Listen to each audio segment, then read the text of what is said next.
Ya, tadi kita melihat Presiden Joko Widodo menyoroti penambahan kasus positif COVID-19 di ibu kota yang kembali tinggi, bahkan angka positivity rate COVID-19 di Jakarta naik 2 kali lipat menjadi 10%. Gubernur Anies juga mengingatkan warga agar lebih waspada dan juga disiplin. Anies mengingatkan jangan sampai PSBB justru kembali diberlakukan, apalagi ketika nanti jumlahnya semakin bertambah. Kondisi apa sebetulnya memperparah penyebaran kasus COVID-19 di ibu kota yang justru meningkat, dan perlukah Pemprov DKI Jakarta mengambil kebijakan untuk PSBB kembali karena saat ini masih dalam masa PSBB transisi. Kita akan coba ulas malam hari ini bersama dengan Bung Yuda Permana, Wakil Ketua Fraksi Partai Gerindra DPRD DKI Jakarta yang juga anggota Komisi E DPRD DKI Jakarta. Selamat malam Bung Yuda. Selamat malam. Baik, dan juga ada Pak Tri Yunis Miko, ahli epidemiologi dari UI. Selamat malam Pak Miko. Selamat malam. Baik, dan ada Pak Trubus Rahardiansyah, analis kebijakan publik. Pak Trubus, selamat malam. Selamat malam, Mas. Baik, Bapak sekarang kita coba membahas bagaimana kemudian ibu kota saat ini yang penambahan kasusnya kembali tinggi dan sudah disoroti juga oleh Gubernur Anies bahkan sampai Presiden Joko Widodo. Saya mungkin ke Pak Miko dulu. Pak Miko melihat kalau angka positivity rate-nya naik 2 kali lipat menjadi 10%, kemudian kita juga melihat kurva kenaikannya juga cukup melonjak ya, bahkan mencetak rekor sejak awal penambahan perharian, sejak awal COVID-19 ada di ibu kota. Situasi ini mungkin Anda bisa gambarkan kepada kami, Pak Miko, seberapa parah sebetulnya dengan fakta-fakta yang tadi ditemukan, apalagi melihat positivity rate-nya naik 2 kali lipat? Jadi patokan suatu wabah adalah jumlah kasus pada saat puncak. Puncaknya itu DKI terjadi pada bulan April, yaitu 800 kasus, tapi jumlah spesimennya masih 10.000 tingkat nasional, 10.000 tingkat nasional. Jadi kalau sekarang 20.000 bisa dikalibrasi atau distandarisasi jumlah yang 800, mungkin akan jadi 1.200.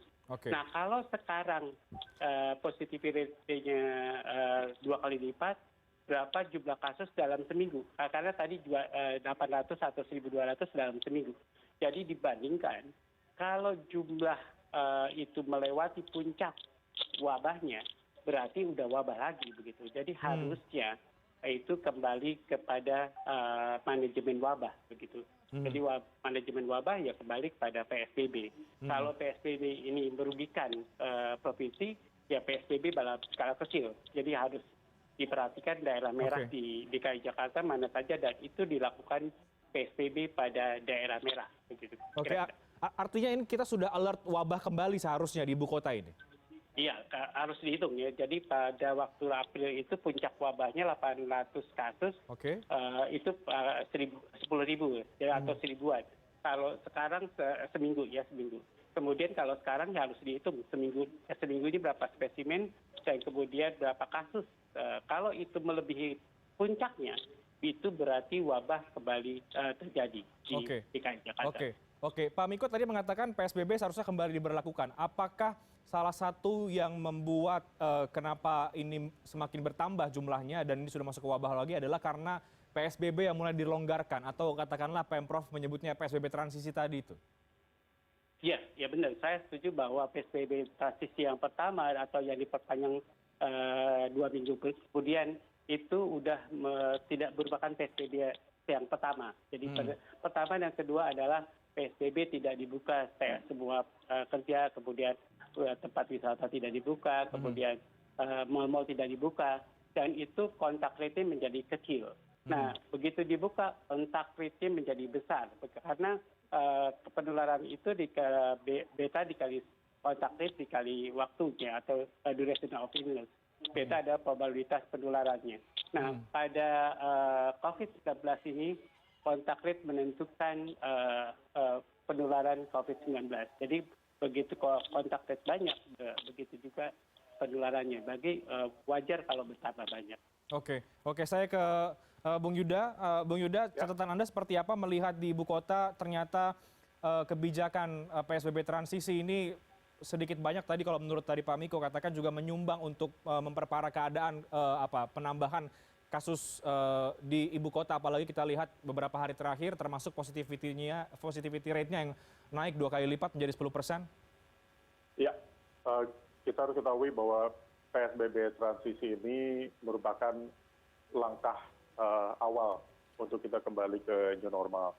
Jadi pada rapat kemarin di Komisi E, kita sudah diskusikan, Provinsi DKI Jakarta menurut kami sudah cukup baik untuk melakukan tracking, testing, dan isolasi. Dan tes PCR juga sudah cukup baik, 3 kali lipat dari standar WHO. Jadi yang harus kita simpulkan adalah untuk mengatasi peningkatan 2 kali lipat menjadi 10,5%, itu adalah 3 hal, yaitu kedisiplinan dari warga DKI Jakarta. Yang pertama adalah pakai masker dengan benar, yang kedua adalah jaga jarak aman, yang ketiga adalah rajin cuci tangan. Jadi 3 hal mendasar ini yang harus kita sosialisasikan ke masyarakat. Ini tugas berat dari pemerintah Provinsi DKI Jakarta.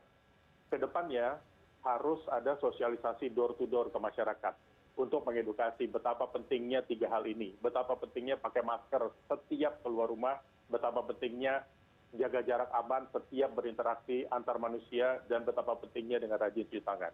Karena efek penurunan resiko penularan dengan menggunakan masker itu bisa mencapai 75-85%. Apalagi ditambah dengan jaga jarak aman, persentase resiko menurunkan penularan itu bisa naik lagi, bisa sampai 85-90%. Oke, Anda menilai bahwa Bung Parmana, Bung Yuda, maaf saya potong. Anda menilai bahwa sebetulnya kebijakan yang diambil atau langkah-langkah yang diambil oleh Pemprov DKI Jakarta sudah cukup maksimal, meskipun pada kenyataannya hasilnya kita lihat positivity rate-nya menaik, melonjak, kemudian jumlah positifnya juga belakangan cukup banyak bertambahnya. Ya, saya tidak bilang sudah cukup maksimal, tapi penerapan PSBB transisi ini sudah cukup baik. Yang masih kurang adalah dari sisi pengawasan. Pengawasan dalam arti pengawasan di pelaksanaan PSBB transisi di restoran, di pasar, di tempat-tempat keramaian, di tempat olahraga, di perkantoran. Nah ini pengawasan yang harus rutin, pengawasan yang harus konsisten. Tidak bisa diawasi 1 hari, 7 harinya lepas. Tapi harus konsisten, setiap hari diawasi. Dan setiap hari harus diingatkan dan ditegur bila mana ada warga yang tidak pakai masker. Karena DKI Jakarta sudah menyebarkan 20 juta masker ke warga DKI Jakarta. Nah ini sudah saatnya pemerintah Provinsi DKI Jakarta untuk menegakkan hukumnya. Jadi sanksinya harus jelas. Dan juga pengawasannya harus jelas. Dan yang terakhir, yang paling penting adalah hal mendasar adalah edukasi, dan edukasi. Edukasinya tidak bisa hanya melalui sosial media, tidak bisa hanya melalui TV, tapi sosialisasi edukasinya harus door to door, langsung ke masyarakat, mengena langsung ke masyarakat. Pak Trubus, Anda sepakat dengan apa yang dikatakan oleh Bung Yuda bahwa ini soal pengawasannya, tapi kalau kebijakan PSBB transisinya sudah cukup baik sebetulnya. Dari Anda melihatnya bagaimana? Kalau saya lihat sih kebijakan mengenai PSBB transisi ini itu belum efektif gitu ya. Karena apa? Karena pada tataran itu kemudian masyarakat kan kemudian mulai istilahnya abai gitu ya, abai perilakunya mulai berubah, sementara karena banyak sektor-sektor yang dibuka, kemudian kita juga mulai lemah dalam penegakan hukumnya. Jadi karena itu yang menyebabkan masyarakat berperilaku menurut kehendaknya sendiri gitu, menafsirkan secara sendiri-sendiri. Itu yang kedua menurut saya dari sisi kebijakan ini dari Pemprov sendiri juga kurang tegas gitu. Pemprov sendiri kurang jelas, arahnya tidak jelas gitu mau kemana, sehingga transisi ini tidak dipahami oleh masyarakat gitu. Tidak jelasnya bagaimana tuh Pak Trubus? Tidak jelasnya seperti apa? Tidak jelasnya itu arahnya mau kemana. Misalnya kalau transisi kan harusnya itu bertahap dulu apa yang dibuka gitu ya. Jadi ini kan dibukanya dari mulai 4 Juni itu terus saja banyak beberapa yang dibuka kan gitu ya.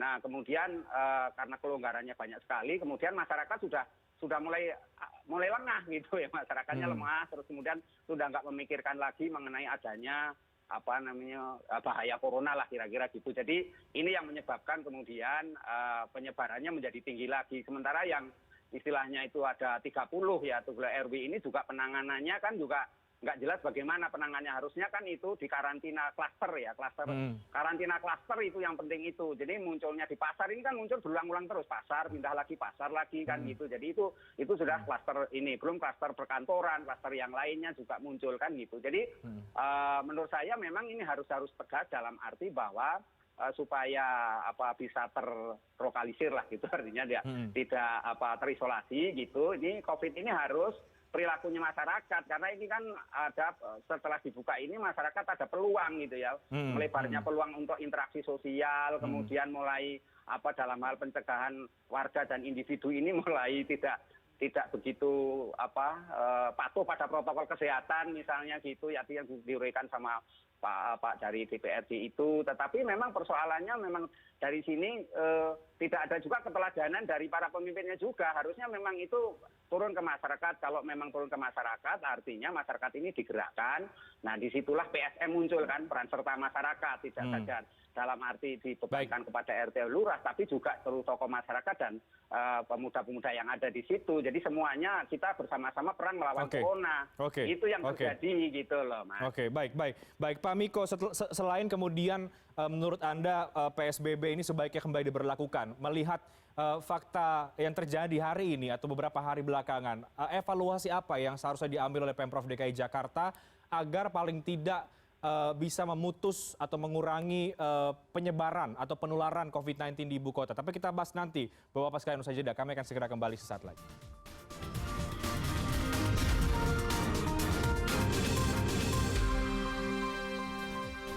Baik, tadi kita sudah bahas beberapa dari beragam perspektif ya dari masing-masing narasumber. Saya ke Pak Miko lagi. Pak Miko, jadi selain kemudian Anda melihat PSBB harus kembali dilakukan ya, karena ini kan PSBB transisi akan segera berakhir beberapa hari lagi, kemudian dievaluasi. Nah, menuju ke sana Pak Miko, evaluasi apa yang seharusnya diperhatikan betul oleh Pemprov DKI Jakarta? Jadi yang pertama adalah indikator yang digunakan. Jadi kalau Jakarta dengan Jawa Barat sama, dia pakai arti. Sedangkan gugus tugas tidak. Jadi gugus tugas mengikuti saran dari WHO. Jadi sebaiknya DKI Jakarta kembali pada indikator yang dipakai oleh gugus tugas. Gitu. Yang kedua adalah evaluasi tentang perpanjangan ini. Apa yang abai, apa yang dilaksanakan. Kalau saya melihat pada PSBB transisi baik yang lalu maupun yang perpanjangan 2 minggu kemudian itu sifat abai dari masyarakat bertambah begitu. Jadi harus dievaluasi. Kalau itu memang bertambah maka pasti transmisinya bertambah begitu. Nah, yang ketiga adalah evaluasi dampak ekonomi ya begitu. Kalau ekonomi ditutup provinsi berapa kerugian ekonominya. Kalau ditutup kota madya begitu berapa kerugian ekonominya.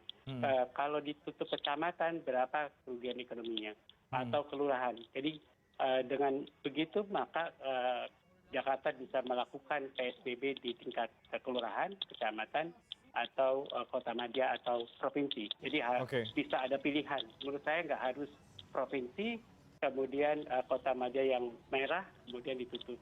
Atau kecamatan yang merah, kemudian ditutup. Atau PSBB ketat begitu. Jangan PSBB tanggung-tanggung begitu. PSBB transisi artinya toko buka, tempat wisata buka. Itu sama saja nggak PSBB begitu. Dan walaupun ada pengurangan 50%, pekerja jadi tetap aja tidak ada PSBB, apalagi kalau masyarakatnya abai. Banyak pertimbangan ya berarti Pak Miko. Tapi begini Pak Miko, Anda melihat abainya masyarakat ini apakah karena ketidaktegasan tadi yang dikatakan oleh Pak Trubus dari pemerintah juga sehingga masyarakat menjadi abai dan tidak jelas sebetulnya arah PSBB transisi ini atau arah penanganan ini mau kemana? Iya, jadi abainya masyarakat karena dibilang transisi seolah-olah kita mau pindah ke normal, padahal kan new normal ini masih panjang begitu ceritanya, masih 1 tahun lagi bahkan pasti 1,5 tahun lagi begitu. Jadi harus dijelaskan kepada masyarakat dalam 1,5 tahun kita masih harus pakai masker, jaga jarak dan pakai cuci tangan, pakai sabun. Kemudian kalau kita masih kuning, harusnya semua penjaga atau pelaksana itu harusnya pakai face shield kalau bisa. Kalau restoran juga kemungkinan sebaiknya kalau kuning atau oranye atau merah, baik penjajahnya atau pengunjungnya harus pakai face shield atau pakai tabir kalau perlu seperti itu. Jadi dengan upaya-upaya preventif yang lebih di daerah merah, di daerah kuning, maka harapannya adalah transmisi berkurang, bukan hilang. Oke. Baik. Bung Yuda, ada tanggapan dari apa yang disampaikan oleh Pak Miko dan juga Pak Trubus? Ya, tanggapannya adalah yang disampaikan benar, kita harus dukung. Intinya kalau kami lebih ke hal yang mendasar. Karena masih banyak warga DKI Jakarta yang belum mengerti. Mereka mengira dengan adanya transisi ini, relaksasi ini, mereka berpikir COVID-19 itu sudah hilang. Nah, ini permasalahan mendasar gitu loh. Kita harus mengedukasi kepada masyarakat DKI Jakarta bahwa PSBB transisi ini dikarenakan ekonomi. Kurva penularan COVID-19 masih di atas rata-rata. Dan terbukti di minggu terakhir ini 10,5%. Nah, ini yang harus hal mendasar yang diedukasi kepada masyarakat. Supaya apa? Supaya terbentuk kesadarannya agar disiplin protokol COVID-19. Siapa yang akan bergerak? Kita ajak seluruh warga DKI Jakarta. Kita ajak kinerja dari puskesmas di seluruh kelurahan di DKI Jakarta untuk menjadi garda terdepan. Untuk apa? Untuk edukasi langsung kepada masyarakat. Supaya apa? Supaya masyarakat bisa tahu bahwa sangat penting sekali menjalankan protokol COVID-19. Terutama pasien OTG tanpa gejala itu mencapai 66%. Nah, ini penting sekali karena dia tidak tahu kalau dia carrier, dia tidak tahu bahwa dia pernah kena atau sedang kena COVID-19. Kalau dia keluar tidak melakukan protokol COVID-19, maka dia bisa menularkan kepada orang lain. Tapi kalau kita edukasi langsung kepada masyarakat, mungkin kita bisa melakukan pencegahan yang lebih baik. Kalau pencegahan lebih baik, pakai masker, rajin cuci tangan, jaga jarak aman, kita yakin dalam sebulan, 2 bulan, kurva akan turun. Oke, tapi kalau tadi Pak Trubus katakan, sebetulnya Pemprov juga tidak tegas dan tidak jelas arahnya mau kemana sebenarnya ini, Bung Yuda. Ya, tadi kan saya sampaikan bahwa pelaksanaan PSBB transisi ini belum maksimal. Sudah cukup baik, tapi belum maksimal. Saya sampaikan, kami akui bahwa penegakan hukum, ketegasannya ini harus perlu ditingkatkan. Saya tidak bilang itu tidak ada, tapi perlu ditingkatkan. Karena apa? Karena ini sangat penting. 20 juta masker sudah didistribusikan. Jadi sudah tidak ada alasan lagi buat warga DKI Jakarta untuk tidak pakai masker pada saat setiap keluar rumah. Nah, kuncinya itu, penegakan hukumnya harus jelas. Sanksinya harus jelas. Yang ketiga adalah edukasinya harus jelas. Nah, yang satu lagi yang paling penting adalah hal mendasar. Sebenarnya penularan COVID itu seperti apa? Apakah hanya dari droplet? Ada informasi lagi sekarang droplet dan masih di udara sekitar 20 menit. Nah, pemerintah pusat dan pemerintah DKI Jakarta harus jelas mengedukasi kepada masyarakat yang sebenar-benarnya penularan COVID-19 itu seperti apa. Dan seperti apa? Sekarang banyak informasi. Pakai masker, kalau maskernya dicopot, cukup pakai face shield, itu sudah cukup. Dan ini simpang siur. Apakah harus pakai masker dengan face shield, atau hanya pakai face shield tanpa masker sudah cukup? Nah, ini edukasi-edukasi yang hal yang mendasar yang harus disampaikan oleh pemerintah pusat dan pemerintah daerah. Oke. Pak Trubus, tanggapan Anda, begini Pak, fungsi kontrol selalu menjadi masalah sebetulnya ya, dari awal ketika ada kebijakan-kebijakan. Bagaimana mengatasi soal ini? Karena ini menjadi penting juga agar partisipasi publik, masyarakat juga meningkat di tengah pandemi seperti ini. Iya, fungsi kontrol hanya bisa jalan itu satu ya kan, tentu dengan penegakan hukum ya, penegakan. Jadi itu apakah dengan denda atau dengan sanksi sosial. Kalau di Pergub 41 kan jelas-jelas di situ apa ada administrasi, ada denda, ada yang belum ada kurungan, kalau mungkin ada sanksi kurungan kalau perlu kan gitu. Nah, kemudian yang kedua itu tadi disinggung juga edukasi. Nah, kan edukasi ini terus-menerus ini perlu dilakukan. Nah, door to door ini untuk mengedukasi itu butuh kepemimpinan yang tegas, yang di bawahnya itu jelas disampaikan. Dan pemimpin itu harus turun ke bawah, memberi contoh langsung gitu loh. Jadi masyarakat ini supaya tahu mengingat, DKI Jakarta ini ada yang tinggalnya di Menteng, taruhlah Menteng atau Pondok Indah, tapi ada yang tinggal di kampung-kampung atau di bantaran sungai. Nah, ada pinggiran rel juga. Lah ini kan lebih repot lagi karena apa? Karena perbedaan itulah yang kemudian pemahamannya jadi berbeda-beda. Nah, menurut saya itu yang lain lagi adalah selain edukasi adalah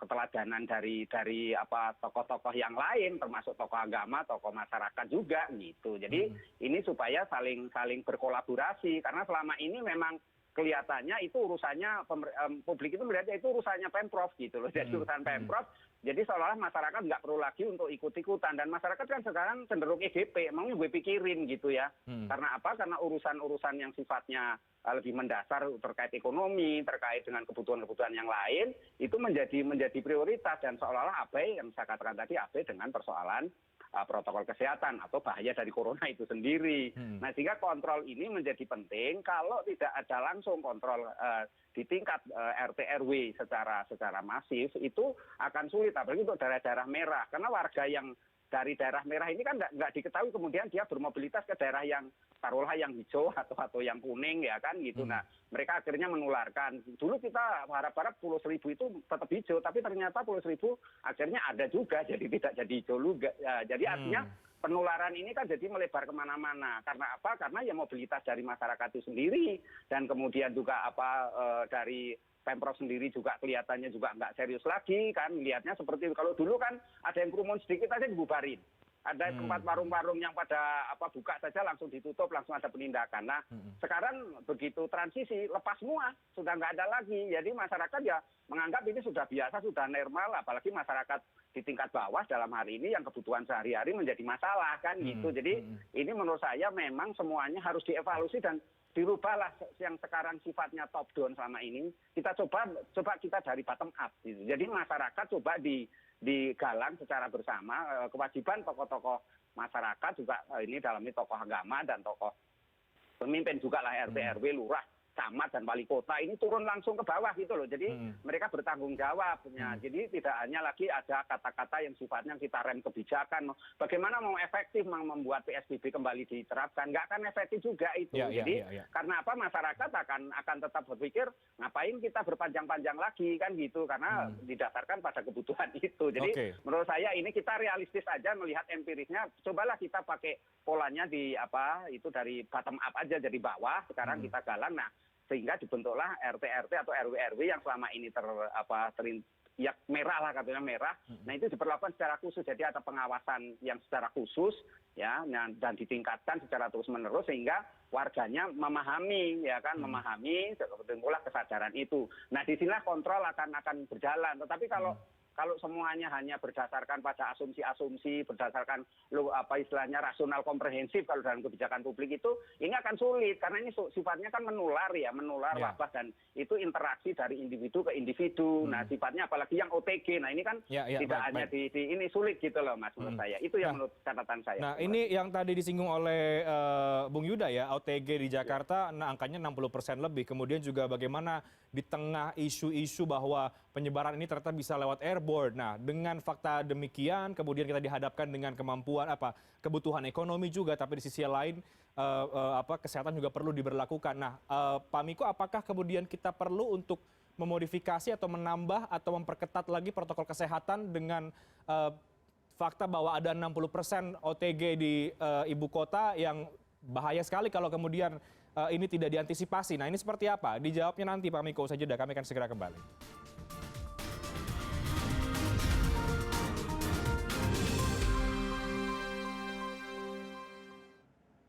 Baik, segmen terakhir dialog, jadi langsung ke conclusion saja Bapak-Bapak sekalian. Saya langsung ke Pak Miko. Bagaimana Pak Miko melihat fakta tadi, kemudian juga soal OTG 60% di ibu kota, dan paparan COVID ini yang kabarnya bisa lewat airborne. Bagaimana protokol kesehatan yang sebaiknya dilakukan di Indonesia atau mungkin di ibu kota? Saya melihat bahwa penularan airborne pada penyakit droplet infection terjadi pada penyakit campak, penyakit influenza biasa begitu. Dan itu porsinya amat kecil begitu. Jadi 10% bisa menular dari airborne. Tapi jangan lupa itu juga diantisipasi dalam penanganan COVID. Kemudian kedua, saya agak sedih begitu karena Indonesia sekarang di urutan dunia akhir Juni itu urutan ke-29, sekarang Juli urutan ke-26. Jadi sudah meningkat kita urutan banyaknya. Jadi akan menyusul Cina yang 87.000 begitu. Nah, oleh karena itu harus dengan arif menyikapi PSBB ini ya, hubungannya dengan ekonomi, hubungannya dengan COVID begitu. Kalau ekonomi itu berdampak besar pada provinsi, harus diturunkan ke kabupaten atau kota. Juga dilihat provinsi lain yang banyak begitu kemudian kalau itu nilai ekonominya cukup tinggi, maka diturunkan ke kecamatan. Kalau cukup tinggi juga kemudian bisa diturunkan ke kelurahan. Kalau cukup tinggi juga harus diturunkan ke RW. Jadi nggak bisa bawah lagi. Jadi harus di RW di isolasi atau di PSBB, dan harus dengan ketat. Gitu. PSBB yang implementasinya harus berat atau sedang, kira-kira begitu. Jadi setelah PSBB transisi berakhir, menurut Anda PSBB normal harus diberlakukan di ibu kota atau seperti apa, Pak? Ya, jadi PSBB yang dilakukan di Jakarta begitu harus PSBB sedang atau berat. Jadi pada RW atau kelurahan begitu, jadi atau kecamatan begitu. Karena ini pertimbangan ekonomi. Kalau ekonominya ditutup sampai ke provinsi, akan kacau balau. Jadi kalau kira-kira kalau mungkin ke kecamatan, kalau mungkin tidak mungkin kelurahan, kalau tidak mungkin RW. Kira-kira begitu. Di zona-zona yang merah ya, Pak Miko ya? Betul. Pasti di zona merah. Baik. Bung Yuda, dari Anda setuju kalau kemudian PSBB transisi dievaluasi, kemudian ada PSBB yang tadi dikatakan oleh Pak Miko mungkin di level kecamatan, kelurahan, karena kalau di level provinsi tampaknya banyak pertimbangan, termasuk juga soal ekonomi? Ya. Jadi kita harus melakukan evaluasi berdasarkan data. Kalau data menyimpulkan kita harus melaksanakan hal tersebut, ya kita harus laksanakan. Itu realita yang ada. Tapi kami melihat pemerintah Provinsi DKI Jakarta sudah bekerja dengan baik, terutama petugas kesehatan di Provinsi DKI Jakarta sudah bekerja dengan baik. Hanya kita harus tingkatkan kedisiplinan, kita harus tingkatkan kewaspadaan, kita harus tingkatkan penegakan hukumnya, sanksinya harus tegas, dan ini harus dilaksanakan tidak hanya bisa oleh pemerintah Provinsi DKI Jakarta, ini harus dilaksanakan oleh seluruh unsur warga di DKI Jakarta. Kita menangani COVID-19 ini tidak bisa mengandalkan pemerintah provinsi. Kita menangani COVID-19 ini kita harus mulai dari diri kita sendiri, kita harus mulai dari keluarga, mulai dari RT, mulai dari RW. Nah, dan yang terakhir, yang utama adalah edukasi. Kita tidak perlu memikirkan terlalu jauh, kita harus menjalankan dan melaksanakan segera, karena ini sudah urgent, edukasi dari pintu ke pintu, dari RT ke RT, kepada masyarakat DKI Jakarta. Betapa pentingnya pakai masker, setiap keluar rumah, dimanapun dan kapanpun, betapa pentingnya jaga jarak aman, dan betapa pentingnya rajin cuci tangan dengan sabun. Hal yang mendasar dulu, kita harus prioritaskan edukasi hal yang mendasar supaya ini bisa menjadi budaya di masyarakat selama wabah COVID-19 sampai vaksin ditemukan. Saya ke Pak Trubus terakhir. Pak Trubus, ini kembali ke apa yang dikatakan oleh Pak Miko bahwa kita sudah kembali berhadapan dengan masa, berhadapan dengan wabah ya. Sebentar lagi PSBB transisi akan segera berakhir. Kalau tadi Pak Miko katakan mungkin lebih baik ada PSBB di level kelurahan atau kecamatan. Nah, bagaimana ke depan menurut Anda, Pak Trubus, kebijakan yang harus diambil? Karena PSBB transisi akan segera berakhir dan akan dievaluasi, dan kita belum tahu apa kebijakan yang akan diambil oleh Pemprov DKI Jakarta. Iya, menurut saya sih kebijakannya tetap PSBB transisi, karena kan ini baru perpanjangan, jadi nanti diperpanjang lagi. PSBB transisi hanya khusus untuk zona merah yang 30 RW atau nanti AD ini itu harus diantisipasi benar gitu loh. Jadi itu ditangani berdasarkan klaster-klaster. Jadi yang karantina klaster kalau bahasa kerennya itu. Jadi karantina klaster itu nanti misalnya pasar itu ya di karantina kalau memang itu muncul di situ. Kemudian ada lagi di perkantoran misalnya ya ditutup gitu. Jadi ini langkah-langkah itu untuk preventifnya. Tapi untuk sifatnya yang lebih luas tentu kemudian bagaimana warga ini supaya yang dari daerah merah ini tidak leluasa gitu loh, dia menyadari bahwa dia daerah merah. Ini persoalannya kan di situ, karena ada keleluasaan, apalagi itu gambaran dengan ada istilah new normal, ada kondisi yang disebut istilah-istilah yang lain, keadaban kenormalan baru. Nah inilah kemudian jadi ada proporsional, kemudian masyarakat jadi bingung gitu, yang mana yang mau diikuti kan gitu. Jadi kalau saya setuju dengan apa yang disampaikan dari Pak DPRD Pak Miko misalnya, itu harus door to door. Tapi untuk sampai door to door ini kan butuh proses kan gitu. Jadi tidak ada sekedar menyarankan, menyuruh. Selama ini kan hanya saran, hanya bahkan sedikit belakangan ada rem kebijakan segala, itu kan berbau menurut saya malah tidak akan efektif. Masyarakat jadi malah membiarkan aja terjadi seperti itu gitu. Artinya mereka malah EGP memang gue pikirin. Nah ini yang jadi masalah kemudian menurut saya rem kebijakan seperti itu tidak perlu dilakukan lagi. Yang ada itu sekarang diberlakukan saja PSBB transisi ini dengan pengetatan gitu, dengan penegakan hukum yang betul-betul real tadi saya sampaikan ya ada kalau perlu pakai kurungan segala nggak apa-apa, yang memang bandel ya dikurung aja gitu, jadi biar ada jerak, karena kalau tidak kan masyarakatnya kan terbelah, ada tiga, ada yang patuh, ada yang ngeyel gitu ya, ada juga yang 50-50 ya, itu juga harus dipilah-pilah betul gitu loh Mas. Jadi semuanya berdasarkan realitas atau empirisnya gitu. Baik Pak Trubus, terakhir ke Pak Miko, singkat saja Pak, agar tidak EGP, mungkin bisa diingatkan kembali masyarakat seberapa bahaya sebetulnya kita dalam posisi pandemi ini dan melihat angkanya yang juga masih sangat tinggi. Singkat Pak Miko. Ya, jadi supaya masyarakat teredukasi dengan baik, mari lakukan edukasi ke masyarakat dengan cara pendekatan yang benar pada tingkat pendidikan yang sesuai begitu. Pada tingkat pendidikan masyarakat Jakarta gitu 50% lebih SMP ke bawah. Harus dengan cara yang benar. Kemudian kalau PSBB dilaksanakan, ya PSBB itu harus dievaluasi dulu, kemudian apakah dilaksanakan tingkat provinsi, kabupaten atau kota madya, kemudian kecamatan, kelurahan, begitu harus benar-benar seksama begitu evaluasinya. Kalau memang harus dipilih PSBB, jangan ringan-ringan lagi atau seperti PSBB transisi, harus berat atau sedang. Kira-kira. Oke, baik. Kembali kita ingatkan kepada publik ya, terutama juga di ibu kota, karena kita sedang bahas juga di ibu kota dan mungkin juga di Indonesia, bahwa COVID ini belum hilang sebetulnya. Jadi melihat fakta yang terjadi beberapa hari terakhir, justru kita harus lebih waspada meskipun menghadapi era adaptasi kebiasaan baru atau new normal atau apapun namanya, tapi melihat angka yang masih sangat tinggi dan juga positivity rate yang tinggi di ibu kota, sebaiknya kita tetap waspada dan kita menunggu apa kebijakan yang akan diambil oleh Pemprov DKI Jakarta. Terima kasih banyak Bung Yuda Perwana sudah bergabung, Pak Tri Yunis Miko terima kasih banyak, dan juga Pak Trubus Rahardiansyah terima kasih banyak.